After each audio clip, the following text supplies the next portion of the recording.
Shalom à tous et bienvenue à Ici on en parle, votre émission chrétienne qui a pour but de sensibiliser, qui a pour but de transformer les cœurs et vous amener à comprendre la parole de Dieu. Pour ce soir, nous aurons pour thème exploration des phases impliquées dans le processus d'acceptation de l'appel divin pour embrasser le ministère. Et cela nous sera décortiqué par l'homme de Dieu Albert Sama qui nous vient du Texas. Et ce soir, nous allons prendre le temps de rentrer dans la parole de Dieu. Et comme d'habitude, nous allons toujours passer par le Guest ID, le Qui es-tu, et enfin terminer par la rubrique Question tabou. Restez connectés.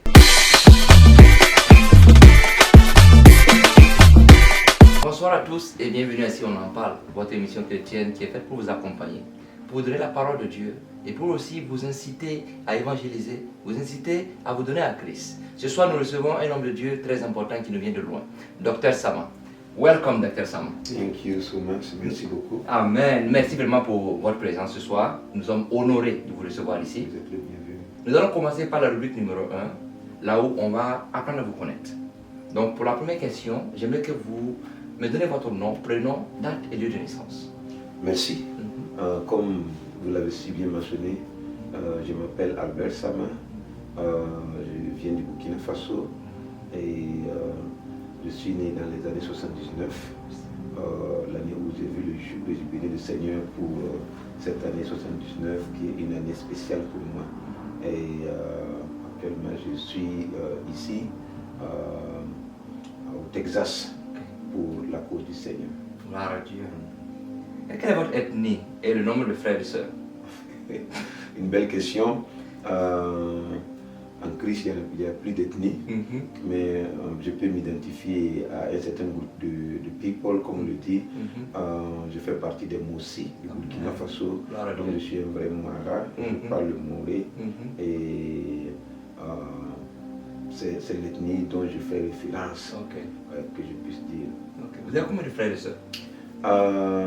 Au total, nous sommes 8, dont 5 frères et 3 sœurs. Gloire à Dieu, une grande famille. Quelle est votre situation matrimoniale? Oui, très belle question. Je suis marié, père de 5 enfants, et je bénis le Seigneur pour ma belle épouse et mes 5 enfants qui sont vraiment une bénédiction pour moi dans cette vie. Gloire à Dieu. On vous salue. Quelle est votre religion chrétienne? Votre religion? Ça c'est une belle question et je vais dire que je suis un croyant et je crois en Jésus-Christ et je préfère m'identifier beaucoup plus à un disciple de Jésus que de m'identifier à une religion. Gloire à Dieu. Ok. Donc, vous identifiez à Jésus-Christ. Êtes-vous né chrétien ou êtes-vous converti? Une très belle question encore. Alors, à un moment donné de ma vie, nous sommes passés dans une situation où mon papa était vraiment malade et sur le point donc de quitter cette terre. Et c'est lorsque le pasteur a été invité à prier pour lui. Après la prière, il a été instantanément guéri. Et il a été donc le premier chrétien du village. Et nous voici aussi à emprunter ses pas, mais spécifiquement c'est à l'âge de 12 ans que je me suis décidé à accepter Jésus comme mon Seigneur et mon Sauveur. Gloire à Dieu. Comme je le disais, la première rubrique ne dure pas, on est déjà à la fin de la première rubrique. On va passer à la rubrique numéro 2, c'est la rubrique Qui es-tu? Où on va encore apprendre à mieux connaître l'homme de Dieu ici présent, à connaître vraiment ce par quoi il est passé, ce qu'il a forgé à être celui qu'il est aujourd'hui, et aussi les étapes par lesquelles il a pu traverser pour accepter, donner sa vie et contribuer dans l'œuvre de Christ.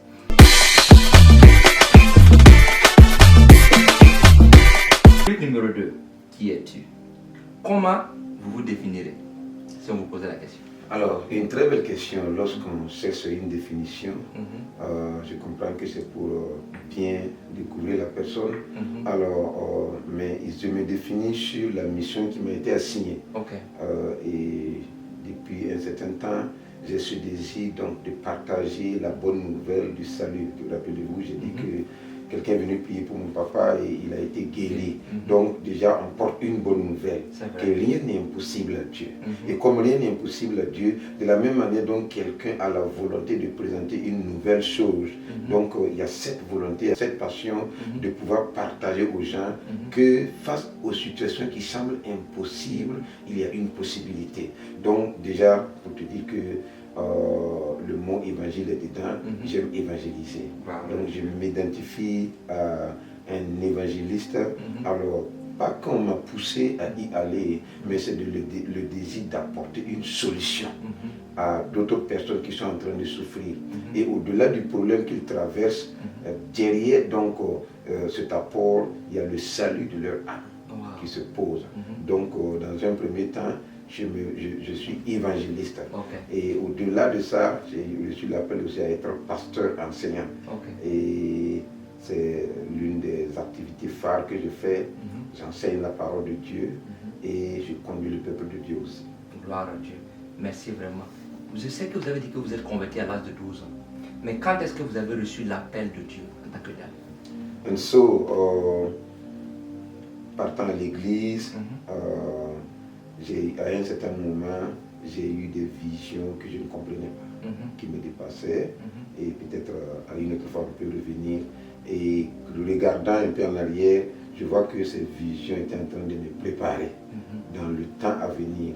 Et je me rappelle, c'était dans les années 2001, j'étais toujours à l'université et je dormais et j'ai entendu une voix qui m'a appelé mon nom direct, Albert. Ça m'a appelé 2 fois. Je dormais avec un frère qui est actuellement aussi diacre au pays. Donc je l'ai réveillé, je lui ai dit, mais est-ce que tu entends la voix? Et il a fait l'ironie, donc il faut faire comme Samuel. Si on t'appelle encore, il faut dire, parle, ton serviteur écoute. Et quand je me suis endormi, la voix est revenue, la voix m'a parlé, la voix m'a donné un passage que je garde pour moi-même.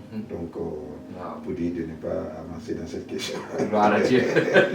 Mais dès lors, j'ai compris que le Seigneur met devant moi une mission que je n'ai pas refusée. Gloire à Dieu. Quelle était la réaction de vos parents, les frères et sœurs, vos enfants, si vous en avez à ce moment, pour l'appel de Dieu? Bon, ma maman et mon papa avaient déjà le feeling, comme on le dit en anglais, que j'ai un appel. Donc ce qui fait que ce n'était pas étonnant pour eux quand je leur ai parlé. D'autant plus qu'eux-mêmes, ils priaient dans cette lancée. Alors, et vous savez, étant jeune, les gens commencent à appeler certaines personnes avec un titre avant même que la fonction arrive. Alors, donc, pour mes parents, c'était une confirmation et beaucoup d'autres choses qui ont été dites sur moi quand j'étais encore très jeune. Donc, il n'y a pas eu beaucoup de questions, mais il y a eu beaucoup plus d'accompagnement. Gloire à Dieu. Gloire à Dieu. Tout ce que Dieu fait est bon. C'est-à-dire que ce qu'il avait déjà prévu, il avait déjà mis dans la tête de vos parents. Et avec la confirmation de vous venant leur parler, leur disant que oui, j'ai reçu l'appel de Dieu, et je suis sûr que c'était une grande joie dans leur cœur. Et je sais que le Seigneur va continuer de vous utiliser puissamment pour la gloire de son nom. Nous sommes tous des êtres humains.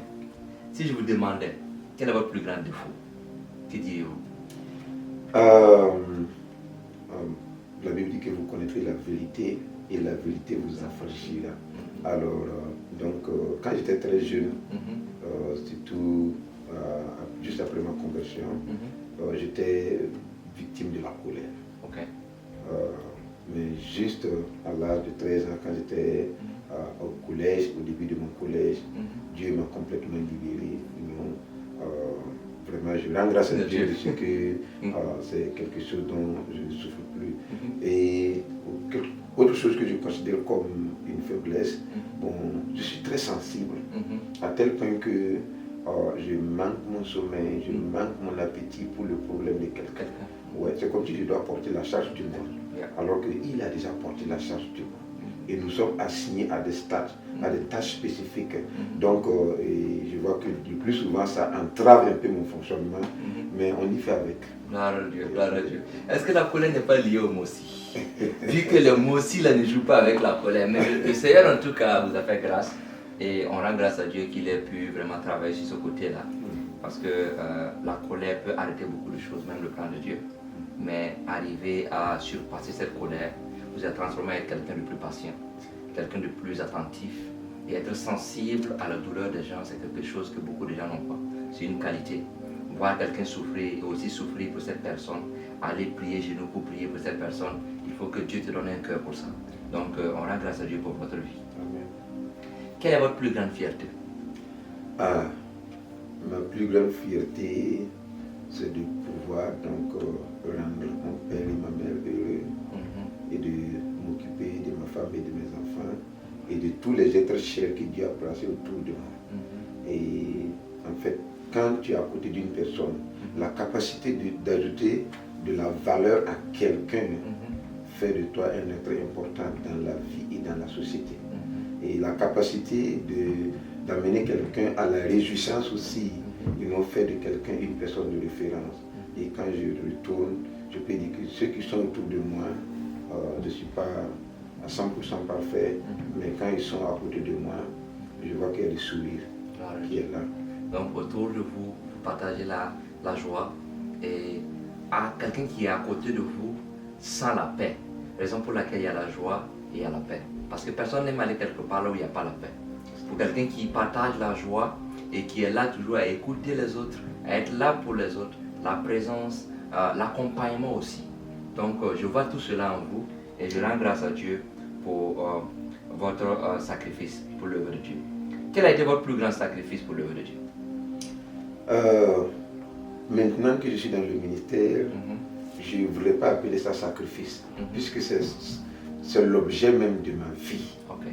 Donc si je dis sacrifice, c'est comme si ce que j'ai laissé était plus important que ce que je fais. Alors que non, ce que je fais est plus important que ce que j'ai laissé. Donc en fait c'était une période transitoire où on a un travail, où on a un statut.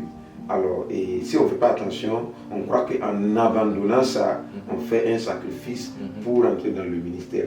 Non, mais en fait, c'est pas bon. Moi, personnellement, je n'appelle pas ça un sacrifice. En fait, on reconnaît sa position de la vie et on transite dans sa position par une phase préparatoire. Donc, par exemple, je travaillais, j'ai fait un certain temps dans un lieu de travail où c'était bon, mais quand le temps de Dieu est arrivé, j'ai compris que non, ici, ce n'est pas ma place.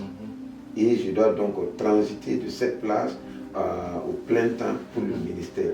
C'est la raison pour laquelle je ne considère pas vraiment ça comme un sacrifice. Mais ce que je peux considérer comme un sacrifice, c'est de quitter mes parents, mes êtres qui sont chers, pour être à une terre étrangère pour la cause de la mission. Ça, alors, je peux considérer ça comme un sacrifice. Mais tout est-il que, à comparer avec la mission et le salut des âmes, alors ça vaut la peine. Pour dire que le coût, il en vaut la peine qu'on paye le prix. Gloire à Dieu. Gloire à Dieu. Quel a été votre plus grand challenge alors, je dirais? Le plus grand challenge dans le ministère. C'était donc de se retrouver dans un pays où il y a, tu n'as ni oncle, tu n'as ni frère, tu n'as ni soeur à côté, et tu as appelé donc à faire face donc au choc culturel, donc à naviguer. Mais c'est la raison aussi de s'appuyer sur le Saint-Esprit, qui est le confort, le consolateur. Alors quand on parle du consolateur, c'est-à-dire que la personne a identifié quelque chose qui ne va pas. Et la personne vient avec les éléments manquants pour te combler. Et à un moment donné, la présence du Saint-Esprit, ça devient comme un boost. Et au lieu que on est face à des challenges qui font peur, non, on est face à des challenges qui réveillent les dons, les capacités, les potentialités. Donc on est content que les challenges viennent. C'est vrai. C'est-à-dire que c'est le défi qui fait l'homme. C'est vrai, c'est vrai. Je suis d'accord avec ça. C'était la période où on traversait le désert. Mais dans ce désert, tu as appris à changer, tu as appris à te contrôler, tu as appris à aimer et tu as appris à pardonner. Je suis d'accord avec ça, que le Seigneur vous bénisse pour cela. Avez-vous des regrets? Si on vous demande toujours aujourd'hui, est-ce que vous avez des regrets? Des regrets par rapport... Par rapport au fait que vous êtes rentré dans le ministère ou par rapport au fait que vous êtes quelqu'un de nouveau? Bon, si on dit regret, j'allais employer le terme qu'une dame a dit à son mari que si j'avais su, j'allais te marier tôt. Amen. Gloire à Dieu. Mais pour dire la vérité, Mhm. si j'avais ce que j'ai actuellement, Mhm. je serais rentré dans le ministère tôt. Ok.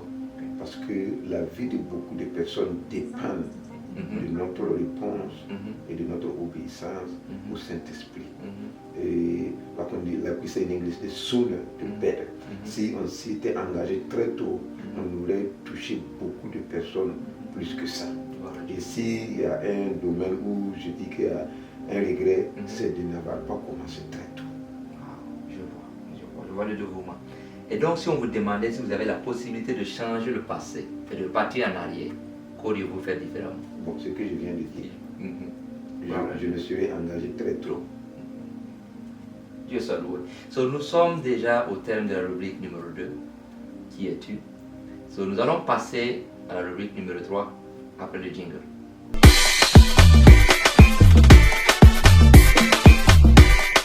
On est maintenant à la phase de la rubrique numéro 3, question tabou.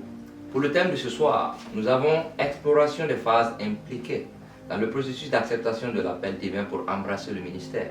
Et pour cela, nous avons Dr Sama avec nous qui va nous aider à décortiquer, qui va nous aider à comprendre quand est-ce qu'il faut accepter l'appel de Dieu, comment reconnaître l'appel de Dieu. Ce soir, restez connectés et nous allons avancer ensemble avec l'aide de Dieu. Amen. Amen. Dr Sama, Oui. quelles difficultés personnelles peuvent survenir lorsqu'on envisage d'accepter l'appel de Dieu dans le ministère? Une très belle question encore. Beaucoup de personnes ont des difficultés à accepter l'appel de Dieu. On se rappelle que l'ignorance même de l'identité de Dieu, de la personne de Dieu, du rapport qu'on a avec Dieu est un problème.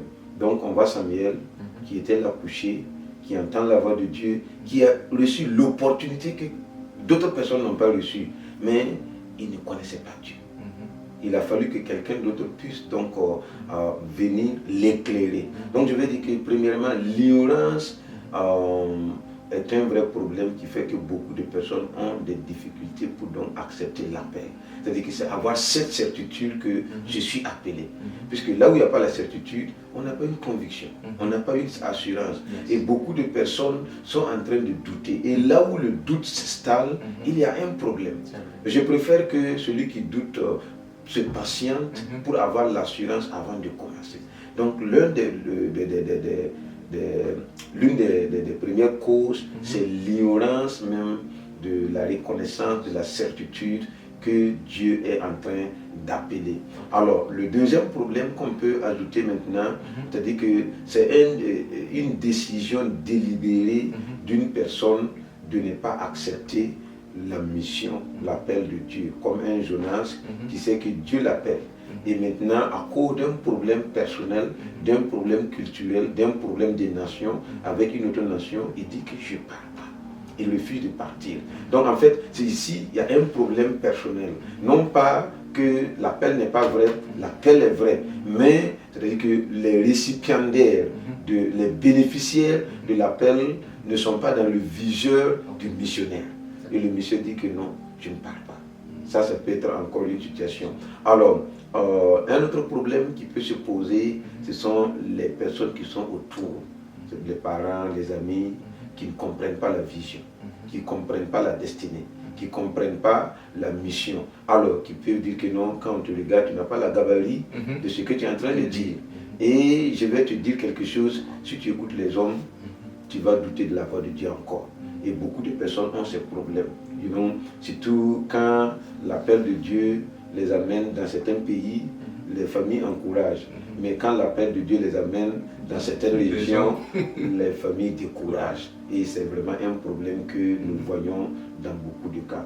Mais généralement, beaucoup de personnes ont manqué ce qu'on a dit, on appelle personal encounter, les rencontres personnelles. Parce que lorsqu'il y a une rencontre personnelle avec le Seigneur, même si les autres personnes sont en train de s'opposer, il y a une volonté d'avancer, parce que quelqu'un peut dire comme Paul, je sais en qui j'ai cru. C'est vrai. Merci pour cette réponse. Maintenant, comment reconnaître l'appel de Dieu? Comment savoir qu'on est appelé? Oui. Alors, je reviens toujours avec le cas de Samuel. Alors, si vous êtes seul, vous manquerez des opportunités, alors que vous avez la possibilité. Je vais répéter. Si tu es seul, on manquera des opportunités, alors qu'on avait la possibilité. C'est la raison pour laquelle nous avons des pères spirituels, nous avons des mentors, nous avons des grands frères. Donc, c'est-à-dire que souvent, lorsque l'appel est fait, et que lorsqu'on sent quelque chose, on a des rêves, on a des paroles de prophétie, on a des visions, on a beaucoup de choses. Alors, il y a des personnes, ressources que Dieu a placées autour. Et on peut contacter ces personnes. Alors, pour le cas de Samuel, il ne se lève pas à Élie, mais oh, je suis là. Si c'était dans ce monde moderne, on a dit que Daddy, I'm here. Le papa, je suis là. Tu m'as appelé. C'est-à-dire qu'on voyait l'obéissance, même la relation qui existait entre Élie et Samuel. On pouvait sentir la proximité et surtout l'obéissance. Donc ce qui fait que la plupart des jeunes gens, lorsque on a un mentor, lorsqu'on a un père spirituel, lorsqu'on est sous un leader, déjà même le leader peut lire ce que Dieu est en train de préparer pour nous et on peut aller vers le leader et ça nous permet donc de confirmer. Et rappelez-vous que quand Dieu parle, il peut parler à quelqu'un d'autre, il peut parler à quelqu'un d'autre, mais il te parle. Donc, lorsque Dieu te parle et que quelqu'un d'autre parle, les confirmations seront là. Donc, ce qui fait que j'encourage les jeunes gens. Il ne faut pas vouloir être, il ne faut pas vouloir paraître sans avoir un géniteur. Donc, il faut toujours être à côté d'un père. Comme on le dit en langue locale, même étant assis, le père voit ce que le jeune homme étant debout ne voit pas. Yeah. Je suis d'accord à 100%. Wow. Gloire à Dieu. Merci pour cela. Vous avez aussi parlé de résistance concernant la famille. Comment gérer une famille qui ne croit pas en toi, qui ne croit pas à ton appel, mais tu sais au fond de toi que le Seigneur t'appelle? Je pense à Marie. Comment Marie devait aller dire à sa famille que bon, en tout cas c'est le Saint-Esprit qui m'a engrossé. C'est vrai. Comment on peut articuler ça? C'est vrai. C'est la raison pour laquelle nous devons appliquer souvent Exode 14:14. Vous garderez le silence et je combattrai pour vous. Parce qu'il y a certaines situations, plus vous essayez de vous expliquer, plus vous allez vous enfoncer. Et il y a la situation, c'est le silence, donne au Seigneur de travailler. Yes. Donc, lorsque la famille ne te croit pas, bon, je préfère que ta famille croie au Créateur. Hein? Je préfère que ta famille croie au Sauveur que de te croire. S'il croit premièrement au Créateur, s'il croit au Sauveur, pour te croire va devenir facile. Parce qu'ils croient que rien n'est impossible à Dieu, ils vont savoir que, alors puisque rien n'est possible à Dieu, alors si Dieu veut appeler telle personne, il n'y a pas de problème. Mais s'il ne croit pas à Dieu, il y a un problème. C'est la raison pour laquelle lorsque quelqu'un est convaincu de son appel et que l'entourage est problématique, non, il faut faire comme Jésus. Est-ce que vous avez déjà vu Jésus argumenter avec ses frères? Non. Mais au début, ses frères n'étaient vraiment pas d'accord avec lui. C'est vrai. Oui, il n'était pas d'accord, mais il n'a pas argumenté. Il a continué. À un moment donné, on l'a traité de fou. On a dit que no, you are out of yourself. C'est comme si on disait littéralement qu'il est fou. Mais il y a eu un temps où tous les frères de Jésus étaient derrière lui. Oui, c'est-à-dire que lorsque vous êtes appelé et qu'il y a l'opposition, il y a plusieurs formes d'opposition, mais nous parlons ici de l'opposition où on te dévalorise, c'est-à-dire qu'on trouve que non, tu es bon pour rien. Donc quand c'est comme ça, il faut laisser le Saint-Esprit aller à la ligne d'action pour lui prouver qu'il peut prendre quelqu'un dans la poussière, le nettoyer et le faire asseoir avec les crânes. Quand c'est comme ça, tu lui fermes la bouche. Wow. Donc la réponse, c'est souvent garder le silence. Exode 14:14. Parce que comme il a dit, tu garderas le silence, je combattrai pour toi. Beaucoup de jeunes aujourd'hui sont face à l'appel, mais la pression de la famille, mais le fait qu'ils ne savent pas gérer le fait de garder le silence, fait que beaucoup de gens échouent. Merci pour ce conseil-là que vous nous donnez qui va vraiment changer la vie de beaucoup de gens.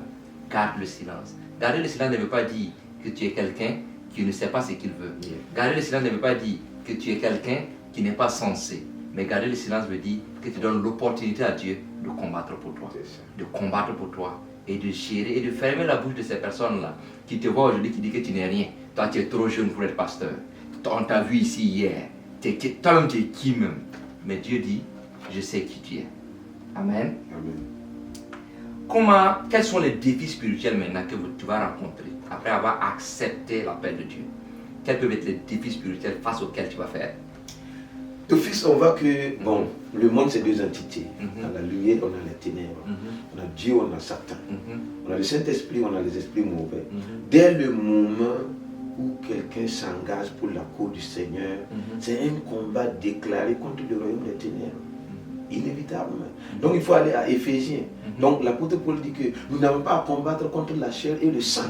Mais notre combat là, c'est contre les principautés, c'est contre les esprits mauvais. C'est pour cela qu'il dit, j'aime ce verset quand il dit, be strong in the Lord. Yes. Donc il faut être fort dans le Seigneur, avec sa puissance. Donc, et se revêtir des armes de Dieu. C'est la seule manière de pouvoir donc traiter avec l'opposition spirituelle. Parce que lorsqu'on accepte le Seigneur, Satan se voit en danger. Puisqu'il y a quelqu'un qui se décide donc d'aller au camp de l'ennemi pour arracher ce que lui il a volé. Donc il va essayer donc de pointer son viseur vers cette personne. C'est la raison pour laquelle vous allez voir que le plus souvent, dès les débuts, c'est pas facile pour certains hommes de Dieu. Mais écoutez, Satan ne va pas se laisser faire. Mais la bonne nouvelle est que Satan est tombé. Là où Jésus a régné, Satan est tombé, son pouvoir est brisé. Et on peut avancer. Amen, amen, amen. Donc, comme vous le dites, les gens du même camp ne s'attaquent pas. Tu as accepté l'appel de Dieu, ce qui veut dire que tu as rejoint maintenant le camp de Christ. C'est normal que Satan t'attaque. Ne pense pas que ça va être facile. Ne pense pas que tu vas juste prendre un titre, mettre sur toi et puis t'asseoir. Non. Chaque titre vient avec ses responsabilités. Et faites attention aux titres que vous prenez, parce qu'il y a des titres qui viennent avec des attaques. Il faut savoir ce que tu peux. Est-ce que tu pries? Est-ce que tu sais pourquoi tu es capable? Demande d'abord l'aide à ton père spirituel avant de t'attribuer un titre. Donc, comment surmonter la peur de l'inconnu lorsqu'on envisage de répondre à l'appel du ministère? Ça, c'est une chose qui est normale. La peur de l'inconnu, c'est une chose qui est normale. Mais c'est la raison pour laquelle il est écrit dans le livre de Timothée que Dieu ne nous a pas donné un esprit de peur. Dans le paquet que Dieu a donné aux chrétiens, aux jeunes hommes, à la jeune fille qui s'engage dans le ministère, il y a quelque chose, parmi les éléments, parmi les outils, il y a quelque chose que Dieu n'a pas inclus, et c'est la peur. Donc si on arrive à ce niveau, que Dieu n'a pas inclus la peur dans le paquet, alors l'inconnu ne suscite plus une question de terreur, une question de frayeur, mais on est pressé pour découvrir ce que Dieu a placé dans l'inconnu. C'est comme un jeune mathématicien qui est en train de résoudre une équation. Que l'équation soit une équation à une seule inconnue ou à deux inconnues. Non, il est là serein et il est en train de traiter pour pouvoir donc trouver la solution. Alors, et dès le moment où on est convaincu que c'est Dieu qui nous appelle, il dit de quitter ta patrie, comme il a dit à Abraham. Et il faut aller dans un pays que je vais te montrer. Mais toi qui m'as appelé, toi qui es tout puissant, toi qui es omnipotent, toi qui es omniscient, et tu m'appelles, et je suis avec toi, de quoi craindrais-je? C'est pour cela qu'il dit, si Dieu est avec nous, j'aime ça. Si Dieu est avec nous, c'est une question. Si Dieu est avec nous, donc c'est qu'il est avec nous, et maintenant, ce n'est plus nous en mode opératoire. C'est lui en mode opératoire. Amen. Donc la peur n'a plus de place. Puisque ce qui est là, alors on part à l'inconnu pour un témoignage. Amen. C'est la raison pour laquelle tous ceux qui ont accepté avancer avec foi. Puisque qu'est-ce que Jésus dit? Je vais donner un exemple. Quand Jésus il vient vers à la tombe de Lazare, c'est l'inconnu. Même si nous pensons qu'on sait que le corps est décomposé, moi qui ai déjà ouvert un tombeau pour voir à l'intérieur, mais Jésus dit que mais si tu crois, tu verras la gloire de Dieu. Et ça, c'est une formule qu'on peut exploiter. Donc, en allant à l'inconnu, pourquoi ne pas croire à l'envoyeur et voir sa gloire, expérimenter sa gloire au niveau de l'inconnu. Amen. Amen. J'aime bien ce passage. Il y a un son que j'aime écouter qui dit mon ami de tous les jours. Quand on marche avec Christ et on constate qu'on a un ami, que fait un ami? Un ami est là pour t'aider, pour t'accompagner, te conseiller, te diriger, et être là pour te soutenir. Jésus-Christ est là et est notre ami. Donc dans cet appel que tu as reçu là, Dieu est avec toi. Si tu sais que c'est Dieu qui t'a appelé, tu es conscient de l'appel de Dieu, n'aie pas peur, parce que Dieu est avec toi. Comment concilier les aspirations personnelles avec l'appel du ministère? Il y a ce que tu veux, mais il y a ce que Dieu veut pour toi. J'aime la manière dont tu développes les questions. Et lorsque je vais grandir, je vais poser les questions comme toi.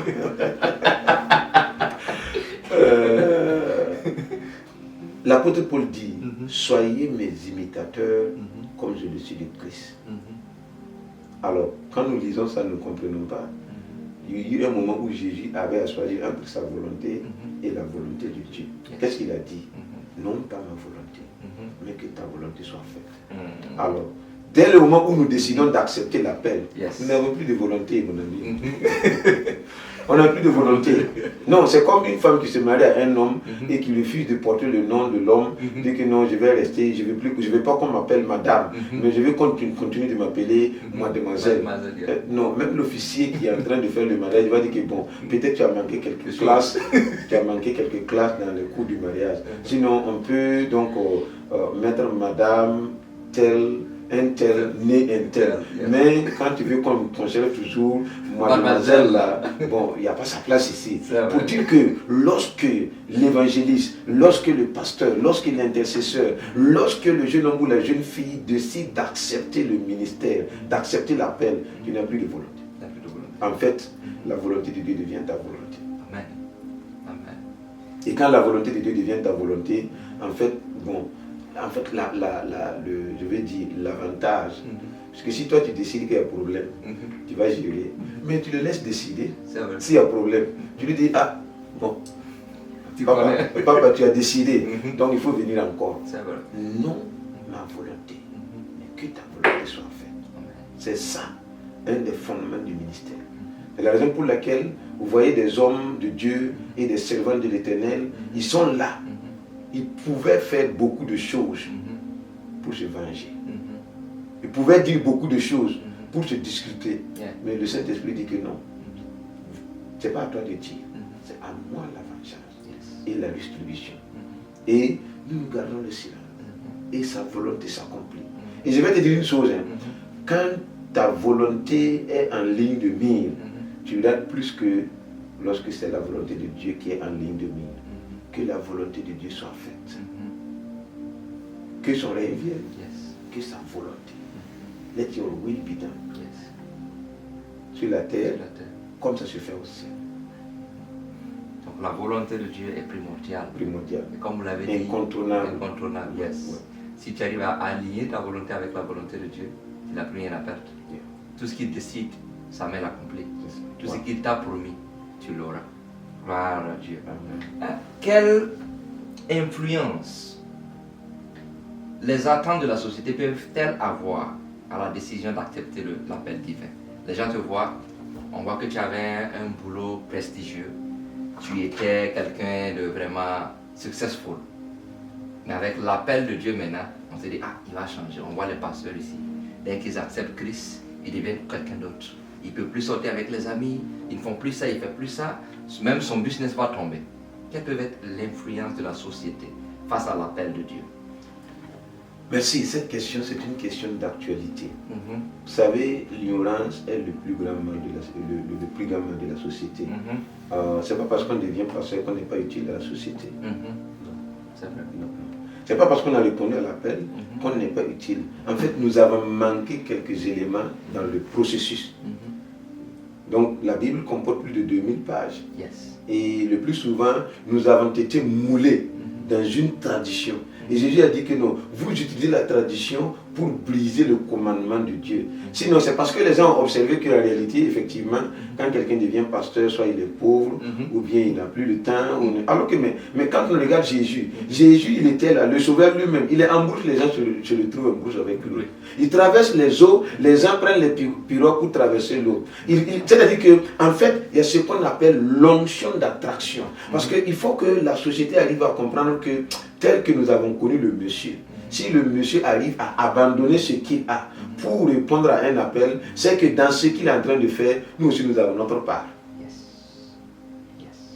Et en fait, donc, c'est-à-dire que nous devons être à un certain niveau où notre caractère, notre manière de vivre est un livre ouvert. Où quand les gens lisent, les gens peuvent dire que non. En réalité, pour que telle personne réagisse comme ça, c'est qu'il y a quelque chose de bon. C'est qu'il y a une raison valable. Et moi, je veux dire à beaucoup de pasteurs, le pastorat, c'est pas de... It's not a begging state. C'est pas un statut de mendiant. Non. Et j'ai toujours refusé ça. Non, Dieu nous a donné une intelligence.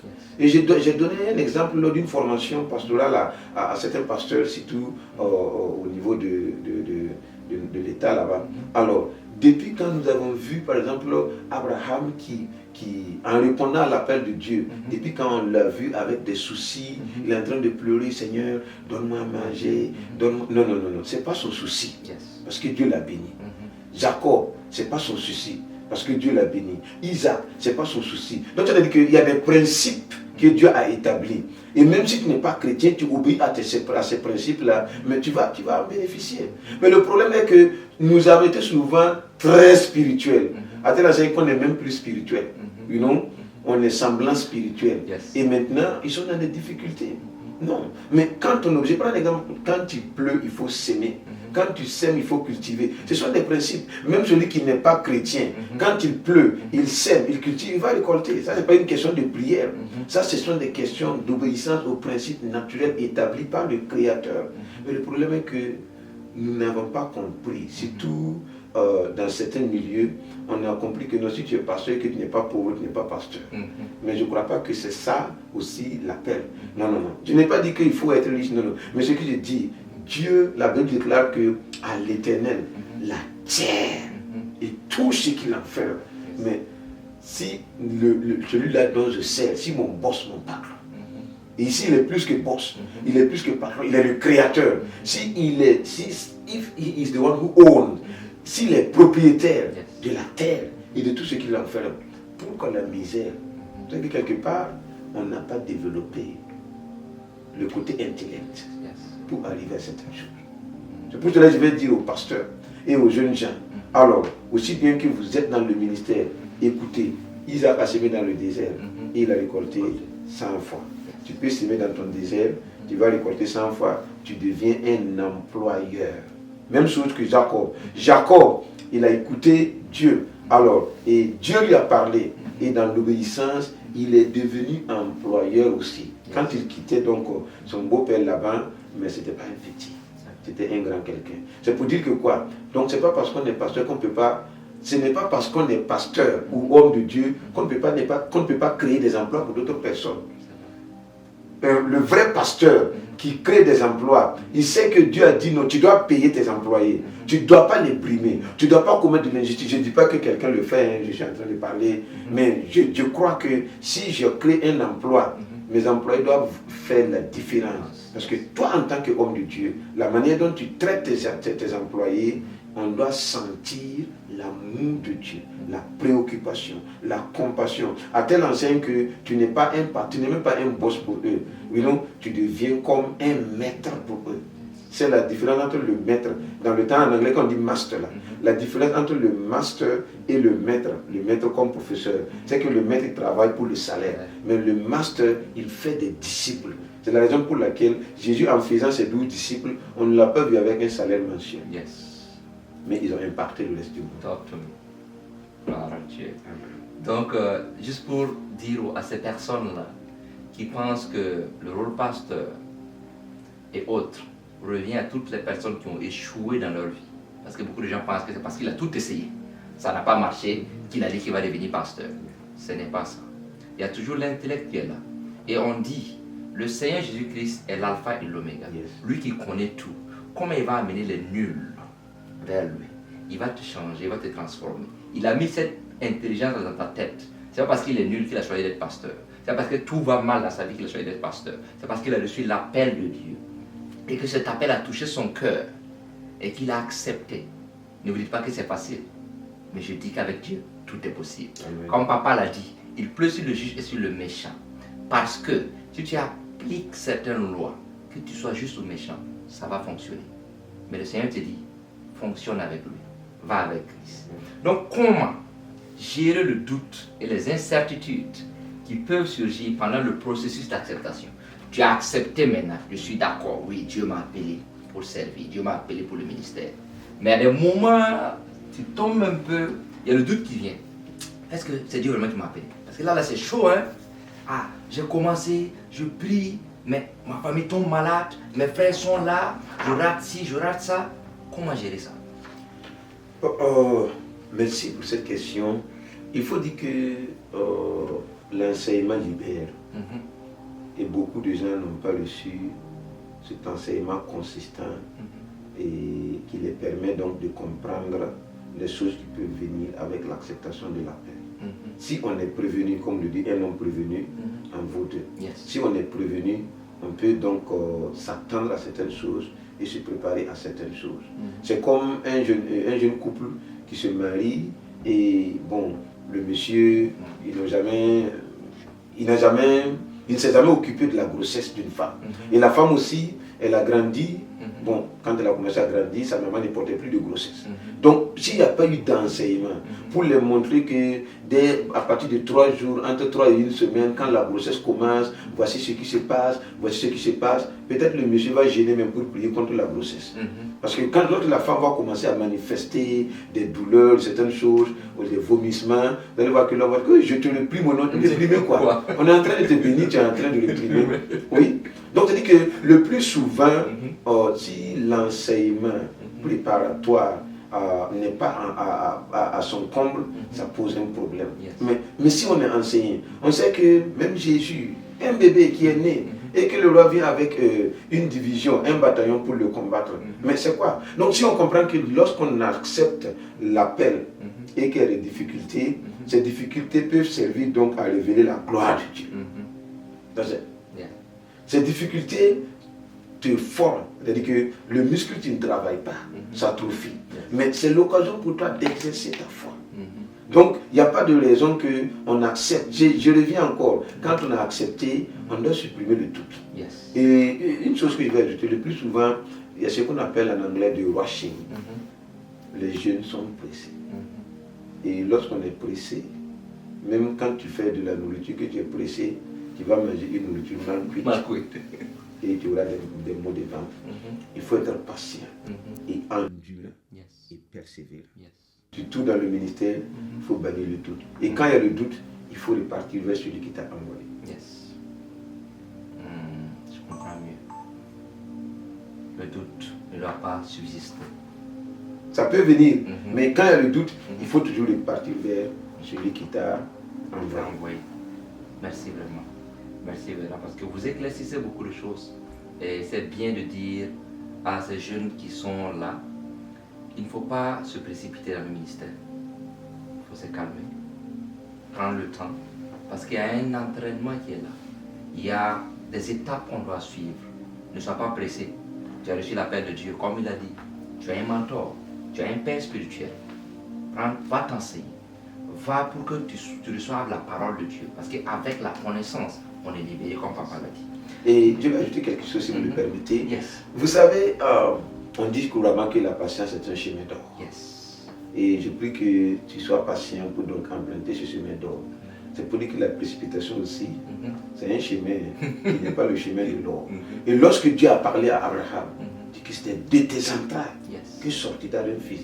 Il dit qu'il n'est pas un homme pour mentir, ni un fils d'homme pour se repentir. Ce qu'il a dit, il va l'accomplir. Et mais la précipitation, ou bien la pression, a fait que Abraham est allé donc avec sa servante.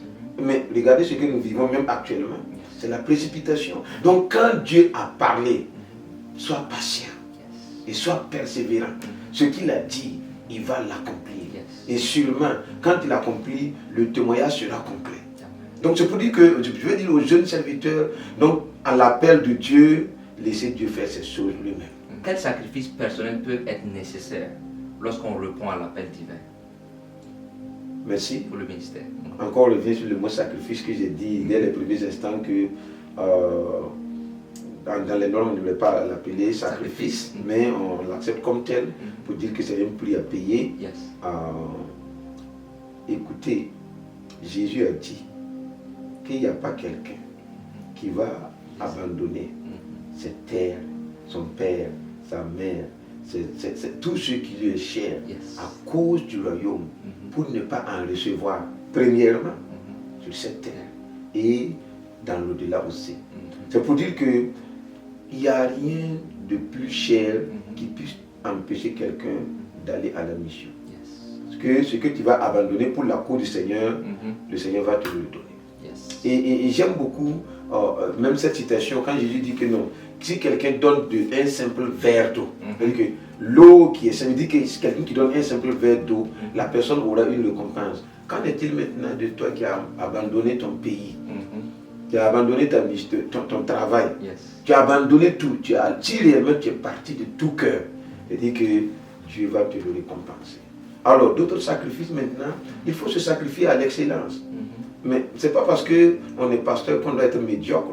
Il faut être excellent dans le langage.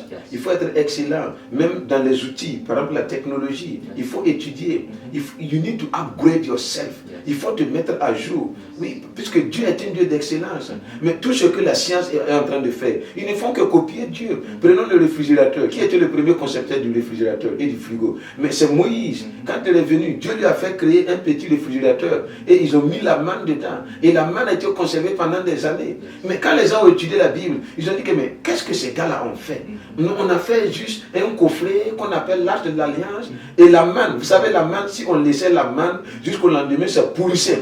Ça pourrissait et puis ça puait. Mais lui, dans ce qu'il a fait là, il met la manne pendant des années. Ils sont dans le désert pendant 40 ans, ça ne pourrit pas. Quel est le secret? Ils ont commencé à chercher. Même si aujourd'hui, ils n'ont pas pu faire quelque chose qui dure comme l'Arche de l'Alliance, au moins dans vos maisons, il y a des frigos. Il y a des réfrigérateurs. Donc, c'est-à-dire que la Bible contient, Jésus parle de quelque chose. Il dit que non, il parle des deux témoins. Il dit que tout le monde entier les verra. En son temps, les gens ne pouvaient pas comprendre. Comment les deux témoins, mais je vous l'ai dit, on a la télé, on a l'internet. Actuellement, quelque chose qui se passe à Jérusalem, tout le monde suit. Mais les gens, ils ont pris le temps pour étudier. En étudiant, ils ont découvert. Et puis, avec la découverte, il y a eu beaucoup d'improvements. Ils se sont améliorés. Donc, en tant que pasteur, en tant que serviteur de Dieu, la connaissance que Dieu a donnée, ce n'est pas pour le monde seulement, c'est pour nous aussi.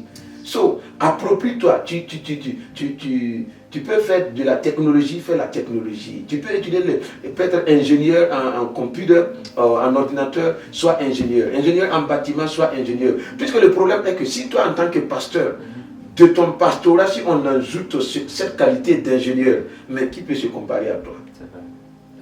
C'est la raison pour laquelle je vais parler à beaucoup de personnes. Non, le don du Saint-Esprit est là pour que nous puissions donc l'utiliser. Mais nous avons notre part.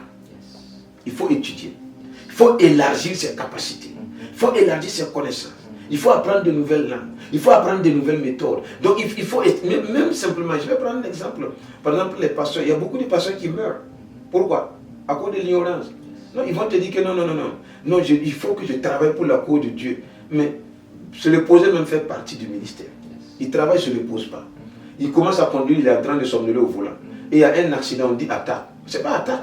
C'est une mal-organisation, une mal-gestion du temps qui a été donné. Ou bien beaucoup, ils vont par exemple taper le café. On se lève le matin, ils ont gêné, ils vont rompre le jeûne avec le café. Alors, ils ne vont pas manger quelque chose d'autre. Alors, et à un moment donné même, son sang c'est café. Alors que c'est que l'excès de nuit. C'est pour dire qu'il faut donc, c'est-à-dire il faut se cultiver. Il faut aller à l'excellence. Quand la Bible dit que Daniel était 10 fois meilleur, il ne dormait pas simplement, il étudiait. Et toi, en tant que pasteur, tu dois travailler avec excellence. Et dans le ministère. Et si tu es dans le séculier aussi, il faut qu'il y ait une différence. C'est la raison pour laquelle les gens de la cité, les officiers de la cité, ils se sont organisés. Ils ont dit que ce problème, nous devons trouver quelqu'un qui est plus excellent que nous pour résoudre la situation. Mais vous croyez qu'en son temps, il n'y avait pas de scientifiques? Il n'y avait pas ceux qui s'occupaient de l'eau? Il y avait un problème. La Bible dit que l'emplacement de la cité est belle, le pays est beau, mais l'eau là, il y a la mort dans l'eau, on ne peut pas boire. Ils sont venus voir l'homme de Dieu. L'homme de Dieu dit, amenez-moi un nouveau plat. Il a mis de sel et puis il a lancé, et puis il a proclamé, il a parlé. Et mais qu'est-ce qui fait ça? C'est sa présence dans la présence de Dieu. Donc, même notre présence dans la présence de Dieu, je suis devant Dieu 1 heure, et lui il est devant Dieu 10 minutes. On ne peut pas se comparer. Donc, c'est-à-dire que l'excellence qu'un homme de Dieu transporte fait la différence. Et là où nous sommes, le monde doit avoir besoin de nous. Tel qu'ils ont eu besoin d'Élysée pour résoudre une situation que la politique ne pouvait pas résoudre, que les militaires ne pouvaient pas résoudre, que les scientifiques ne pouvaient pas résoudre. Ils sont allés voir un homme de Dieu. Même chose que Moïse, il arrive dans le désert, l'eau est là mais ne peut pas boire. Et Dieu lui donne la révélation. Amen. Amen. Amen. Gloire à Dieu. Amen. Comment maintenir la persévérance et la foi tout au long de différentes étapes dans l'acceptation de l'appel de Dieu? Mais il dit, je crois que c'est le narrateur ou l'auteur de l'Épître aux Hébreux qui dit, il dit, keep your eyes on Jesus.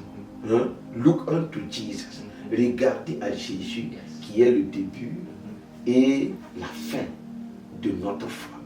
Donc, c'est-à-dire que toutes les fois que dans le ministère, on a les yeux fixés sur Christ, on avance. Mais c'est ce que Pierre a fait.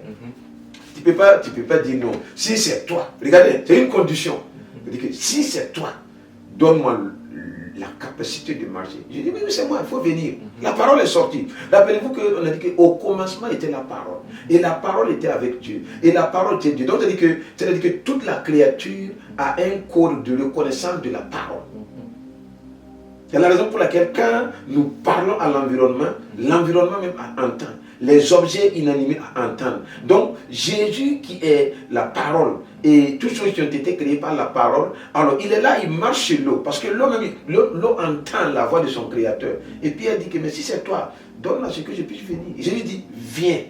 La parole est sortie. Donc, l'eau est d'accord que Pierre doit marcher sur lui.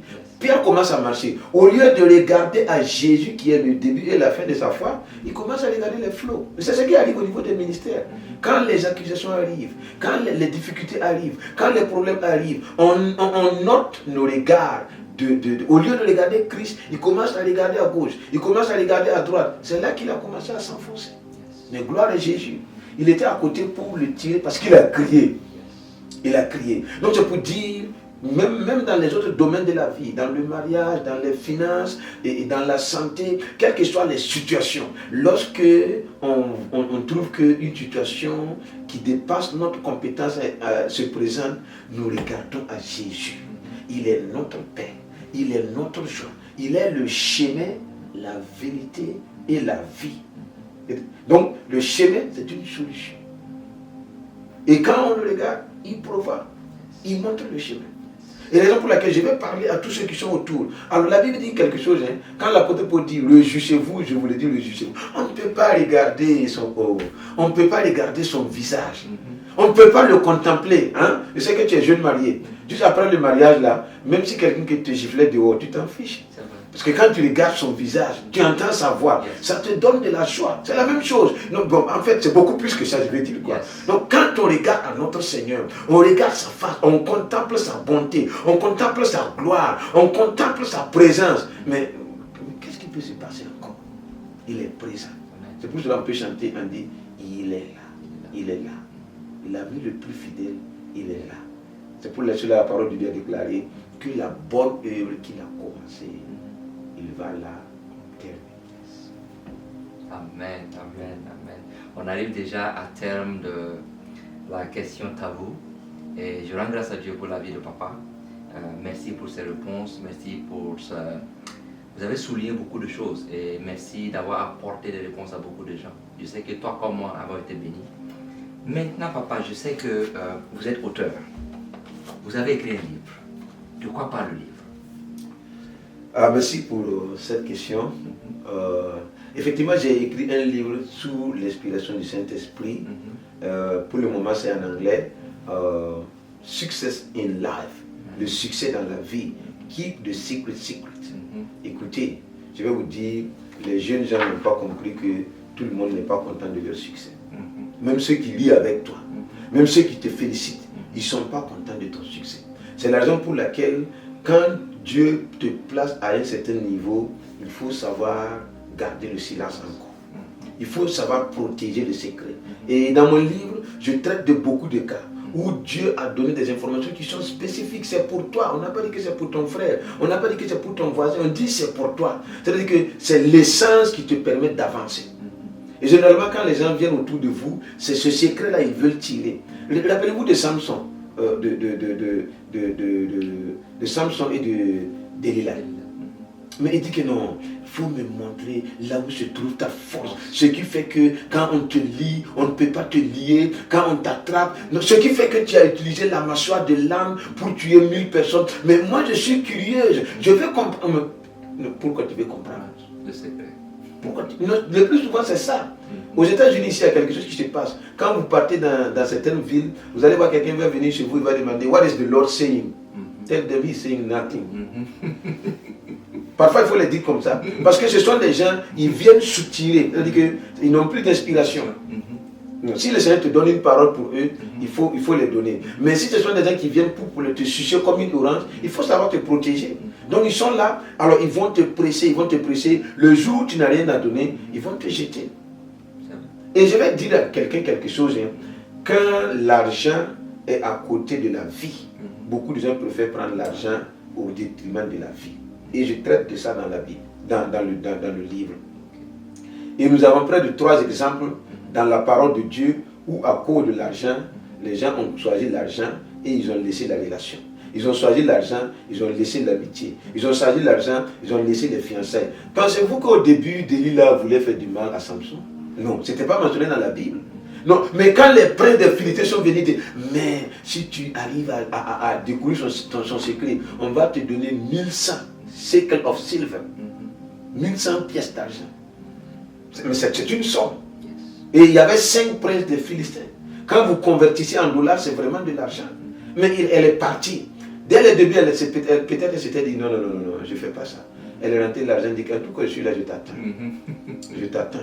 Non, tu vas changer ta toilette, je t'attends. Tu vas changer ton véhicule, je t'attends. Tu vas changer ton appartement, je t'attends. Donc, elle a commencé à... Donc, la vie de Samson est sur la même table que l'argent. Et elle a commencé à peser. Et la vie de Samson devient faible et l'argent devient lourd. Et donc, l'argent est en train de basculer sur la vie de Samson, à tel enseigne qu'elle a mis tout ce qu'elle devait mettre comme moyen pour pouvoir décrocher le secret de Samson jusqu'à l'amener à ce compte. Donc, ils ont percé ses yeux et il est devenu aveugle et il est mort. Et je profite de dire aux femmes, si Delilah, avec cette détermination, elle a pu obtenir quelque chose dans Samson, qui était un secret qui ne devait pas être dit à quelqu'un. Son papa a pu garder le secret, sa maman a pu garder le secret, lui-même il a pu garder le secret, mais Delilah a poussé. Toi en tant que chrétienne, en tant que believer, en tant que disciple là, non, tu ne dois plus avoir un problème avec ton mari. Dieu te dit, tu dois plus, puisque Delilah n'a pas le Saint-Esprit. Sans Saint-Esprit, elle a eu un secret. Elle a vu ce qu'elle voulait. Mais toi tu as le Saint-Esprit.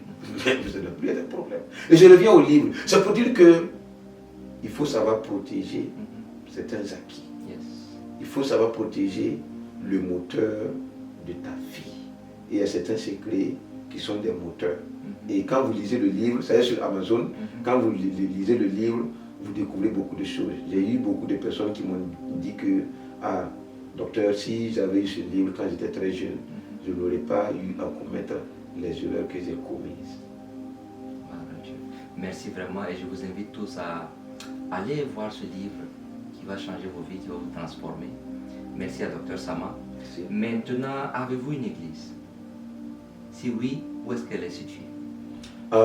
Présentement, je sers dans une église qu'on appelle Southside City Church, dans la métropole de Dallas-Fort Worth, précisément à Fort Worth. Aussi, j'ai un ministère qui s'appelle Peniel Transformational Ministry. Donc, c'est un ministère où je crois en la transformation. Personnellement, je crois que Dieu peut prendre quelqu'un de la poussière. J'aime ce verset. Il va le nettoyer. Et puis, il va l'asseoir avec les grands. Et c'est de toi que je suis en train de parler. Parce que lorsque la société te rejette, même lorsque la vie semble te rejeter, c'est là que Christ t'accueille. Et quand Christ t'accueille, c'est pour lui donner un sens dans ta vie et inscrire ton nom dans le registre de l'histoire. Et je crois que à Peniel, quand Jacob a lutté avec l'ange, il y a eu 2 changements. Il y a eu un changement de statut spirituel. Il quitte le nom de Jacob à Israël. Jacob, c'est le nom d'une personne et Israël, c'est le nom d'une nation. Amen. Gloire à Dieu. Pour dire que la vision, c'est que Dieu nous utilise pour amener les gens à être complètement dans leur statut, dans leur destinée. Et si vous êtes à Fort Worth, vous venez dans 2606 Hemphill Street, nous faisons le culte là-bas et nous faisons le ministère là-bas aussi, mais nous circulons dans d'autres villes des États-Unis avec la parole et nous voyons beaucoup de choses. L'Éternel est vivant et sa parole est vraie. C'est vrai. Il a dit, allez et faites de toutes les nations de disciples. Amen, amen, amen. Je vais vous demander de regarder la caméra et de donner un mot de fin. Un mot de fin à toutes ces personnes qui sont en train de lutter, qui ont reçu l'appel de Dieu, mais qui luttent, ces jeunes qui sont dehors. Je vais te parler, toi qui m'écoutes, écoutez très bien. Le gouvernement qui a ses militaires, qui les envoie en mission, un bon gouvernement s'occupe de ses militaires. Il pourvoit aux armes, ils ont une solde, leur salaire qu'on appelle la solde, ils ont beaucoup de choses qui sont mises à leur disposition. Et si quelqu'un est blessé, ils se donnent la peine pour pouvoir soigner. Alors si entre hommes, ils savent l'importance de leurs éléments, Dieu qui t'a appelé, il connaît ta valeur, il connaît ton importance. C'est pour cela qu'il dit que je ne vous abandonnerai pas. Je ne vous délaisserai point. Ce que je vais dire, si tu es convaincu que c'est Dieu qui t'a appelé, alors il faut compter sur Dieu et ne pas compter sur un homme. En comptant sur Dieu, il peut susciter des hommes. Mais en comptant sur des hommes, ils peuvent t'abandonner. Alors, et ce que je vais dire, il y a une mission spécifique qui t'a été assignée. Il ne faut pas dévier. Il ne faut pas dévier. Alors, si le Seigneur t'a appelé à une mission spécifique, il faut rester dans la vision. Il faut travailler dans la vision. Il faut travailler avec abnégation et persévérance. Parce que il est écrit que soon and very soon, dans peu de temps, celui qui doit venir, il viendra. Et il va nous récompenser. Et je vais terminer en disant, quand vous dites qu'on souffre, il y a ceci, il y a cela, l'apôtre Paul a dit que les souffrances que nous traversons à présent, la gloire qui sera à venir, la gloire que nous allons expérimenter, les présentes souffrances sont si minimes qu'on ne peut pas les comparer à la gloire à venir. Je vais te dire, il t'a appelé, il te connaît, il t'a choisi, il te protège, il t'a appelé, il marche avec toi. Je te dis, si Dieu est pour toi, qui peut être contre toi? Pars avec l'onction que tu as, pars avec la force que tu as. Il faut sauver des hommes, il faut sauver des femmes. Il faut qu'à cause de toi, quelqu'un quitte l'enfer pour aller au paradis. Parce que le jour viendra où la trompette va sonner. Et nous tous, nous allons nous élever avec le Seigneur. Et là, chacun va recevoir sa récompense selon le travail que tu as fait. Garde la foi, combat le bon combat de la foi, jusqu'à la mort ou jusqu'à ce que la trompette sonne. Sois béni. Amen, amen, amen. Maintenant, on va vous demander si vous avez des remerciements. Et aussi, à la fin, on va vous demander de prier. Parce que ici, si on en parle, on aime commencer avec Dieu et terminer avec Dieu. Je vais vous remercier. Je vais vous remercier parce que il faut dire que vous faites un travail qui est noble. Beaucoup de gens utilisent les médias pour leur propre réputation. Et beaucoup de gens ont commis le péché à travers les médias. Mais voici, vous avez trouvé un canal. La même eau qui tuait d'autres personnes, c'est la même eau qui faisait flotter l'arche de Noé. C'est-à-dire la même plateforme que les gens utilisent pour faire beaucoup de choses impures, c'est la même plateforme que vous utilisez pour propager, répandre la bonne nouvelle. Et je vais vous dire merci beaucoup. Je vais dire merci aux serviteurs qui sont ici à Newark et puis à New York qui travaillent. Je viens fréquemment ici, je vois. Même hier on était avec le serviteur du papa Daouda, qui est un grand homme de Dieu, un homme de référence, et que nous regardons comme un modèle. Ce sont des hommes, c'est-à-dire qu'avoir leur style de vie, on a envie d'être comme eux. Yes. On ne peut pas manquer de les remercier. Yes. Et tous les autres qui sont là, dans cette ville, à Newark, et dans les alentours, aux États-Unis, et un peu partout, alors, merci de vous mettre à l'œuvre pour la cause du Seigneur. Mais je vais encore beaucoup plus dire merci à ma belle épouse Amen. qui me soutient. Amen. Derrière un homme, Mhm. il y a toujours une femme. J'allais dire derrière un grand homme, il y a toujours Une grande dame. Gloire à Et Dieu.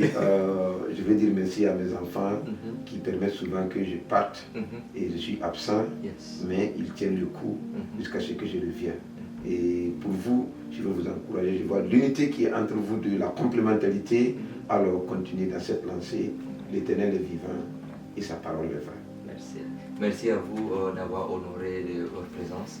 On a vraiment été bénis aujourd'hui. Je rends grâce à Dieu pour votre vie. Je rends grâce à Dieu pour la vie de votre épouse et pour vos enfants.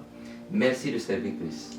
Merci d'évangéliser. Merci d'envoyer la parole de Dieu pour toucher toutes ces personnes qui sont en train de pleurer, qui ont besoin de Dieu.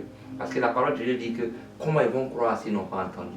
Et vous êtes là pour apporter la parole de Dieu. Et nous vous disons merci pour cela. Maintenant, on va vous demander de prier. Maintenant qu'on est à la fin, de prier pour nous et de prier pour toutes ces personnes qui nous regardent. Amen. Avant de prier, je vais dire, si tu m'écoutes et que tu n'as pas encore accepté Jésus dans ta vie, je vais te dire qu'il y aura un jour où des livres seront ouverts. Et il y a un livre qui sera ouvert. Ce livre s'appelle le livre de la vie. Si ton nom est écrit dans ce livre de vie, tu n'expérimenteras pas la seconde mort. Mais si ton nom n'est pas écrit dans le livre de vie, tu expérimenteras la seconde mort. Mais Dieu merci de ce que tu es toujours vivant et que tu m'écoutes.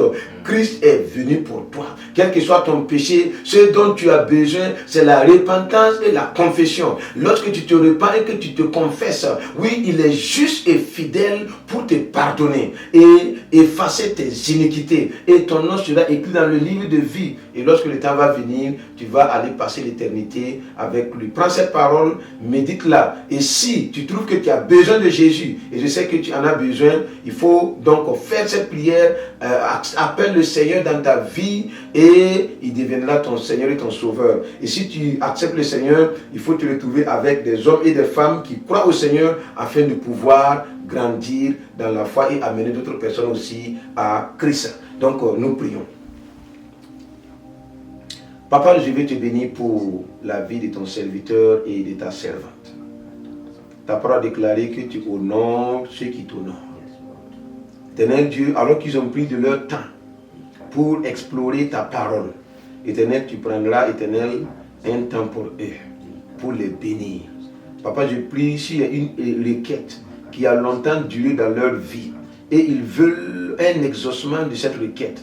Je prie qu'à partir de ces instants, que leur requête soit exaucée. S'il y a une situation qui est pending, une situation pendante dans leur vie, que la situation pendante soit résolue au nom puissant de Jésus. Éternel, j'ai prié que leur vision s'élargisse. Éternel, j'ai prié que leur force s'augmente. Éternel, j'ai prié que leur capacité s'élargisse. Éternel, j'ai prié qu'ils aient de nouvelles connexions. Éternel, j'ai prié que leur territoire s'agrandisse. Éternel, j'ai prié que leur impact soit ressenti à des milliers de kilomètres. Éternel, j'ai prié que tu leur donnes de nouveaux matériels. Éternel, j'ai prié qu'ils soient couverts par le sang de Jésus. Éternel, j'ai prié qu'ils soient protégés. Éternel, j'ai prié qu'ils continuent d'évoluer de gloire en gloire, de foi en foi. Éternel, je prie que tu mettes un témoignage dans leur bouche et qu'à un moment donné, Éternel, en interviewant, ils vont s'interviewer eux-mêmes et dire aux gens, comme l'aveugle a dit, ce que je sais, c'est que j'étais aveugle, mais maintenant je vois. Éternel, tu les bénis. Papa, je prie pour nos auditeurs, ceux qui nous ont écoutés. Si quelqu'un est malade, que la guérison le parvienne. Si quelqu'un est dans une situation où il n'y a pas de solution, que Christ soit ta solution. Au nom puissant de Jésus. Éternel, je proclame la vie dans ceux qui nous écoutent. Reçois la vie en abondance. Reçois la paix en abondance. Reçois la joie en abondance. Que la main de l'Éternel vous soutienne. Soyez éclairés. Éternel Dieu, je prie que tu continues donc de bénir ce pays, les États-Unis. Éternel Dieu, je prie pour sa paix, la paix des États-Unis. Je prie pour, Papa, les élections qui arrivent. Éternel, que ton esprit dirige toutes choses. Comme dans le livre de Jérémie, tu leur as dit de prier pour la nation dans laquelle ils sont. Nous prions pour ce pays. Nous prions pour notre pays. Que paix il soit. Papa, nous te bénissons, nous te donnons gloire. Donne à ce que tes serviteurs continue de proclamer ta parole et que des âmes soient gagnées à Christ au nom puissant de Jésus. Amen. Amen, amen, amen. Pour vous qui nous suivez, on vous dit merci. On est maintenant à la fin de l'émission. Et je sais que tu as été béni, j'ai été béni. Et je sais que tu vas écouter la parole de Dieu. Tu vas changer ta vie. Tu vas transformer tout ce que Dieu t'a donné. Tu vas accepter d'être intelligent pour Dieu. Tu vas accepter de souffrir dans l'excellence pour Christ, pour l'appel de Dieu. Tu es béni et on se retrouve à l'émission prochaine. Shalom, shalom. Shalom. Gloire à Dieu.